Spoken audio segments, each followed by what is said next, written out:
So we just heard from two people who are considered savants, individuals with extraordinary skills. So what about the rest of us schleps? Do we all have incredible talents just waiting to be found? Please say yes.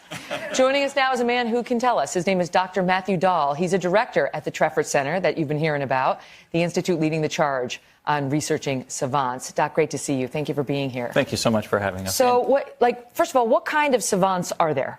So there's congenital savants, which you just saw with Amanda, acquired savants, Jason, and then something that's really very recent, and that's sudden genius. Just going to wait until that happens. So congenital... I'm hoping for right now. You're born with it, obviously. Congenitals, you're born with it. And Correct. Then there's acquired, like an injury, like Correct. in Jason's case. First of all, how common is that? The number we acquired. have right now for acquired is about 56 people that have reported that to us. On Earth presently? That we're aware of, but yes. Okay, 56 people in the world have acquired savant syndrome. And is it normally like that, like math? No. Art and music are the top two. And Jason has a form of synesthesia that's amazing, to say the least. What's synesthesia? It's when your kind of senses blend together. And so usually it's just perceptual. So I might see letters as different colors. Yeah, we've actually done a show on something just like that. But to get the math abilities is very... Computational synesthesia. So the part of his brain that was harmed was more the right side, which is kind of the opposite of what we see in other savants, acquired and congenital. And so his computational part of his brain was very much recruited. And so he's able to see things in those fractals, and then he's able to kind of use that to understand math in a very different way than anybody else ever has. What can you guys learn from studying Jason and his brain? Well, I think, the most important thing is that it's wonder, right?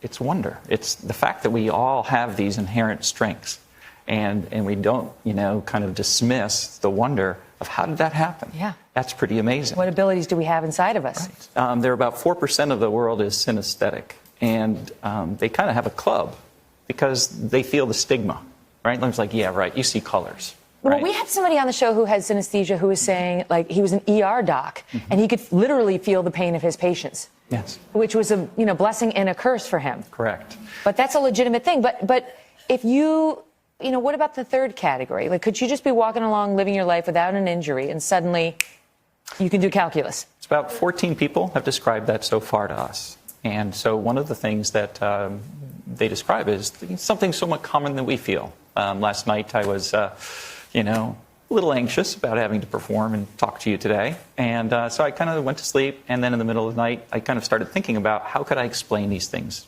to you in a way that would make sense to everybody. And so that came to me.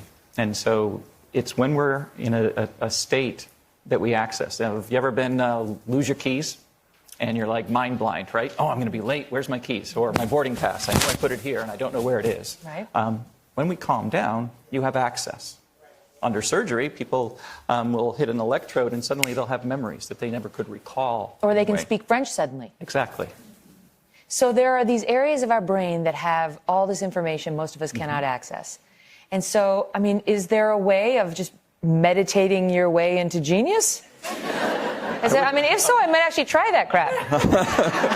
I don't meditate.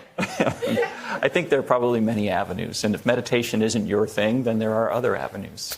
People have tried, in our Western world, we think mechanically. So we try, in the front part of our brain here is sort of an inhibitory area that keeps us right-brainers in line, right? And so when we magnetically mess with that, suddenly we have access to other areas. So it can happen that way. Yep. So I think that's, everybody's hoping for the smart cap, right? Yep. There's other ways that people try to do that, and it can be through sort of purposeful, mindful acts. I'm going to use my right side of my brain. I'm going to engage in these other behaviors. Wow. What percentage of our brain do we use right now? It varies. The 10%, is what people typically talk about. It depends on how you're assessing it, so it can vary. It's certainly not 100%. What percentage of his brain does Jason use? Jason uses a particular pattern of his brain So it's not so much percentage, it's just where, as he was describing Exactly, to at us. what time and based on what task. Okay, so he's like, he may still be a 10%er, but it's a better 10% than the rest of us. Oh, but and think, yeah, that's right. I do like the stock market thing. Yeah, you and me both. I know what I'm doing after the show.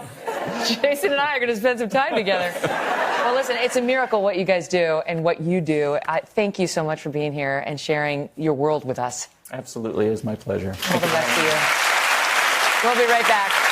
Hello, Today fans. Thanks for checking out our YouTube channel. Subscribe by clicking that button down there and click on any of the videos over here to watch the latest interviews, show highlights, and digital exclusives.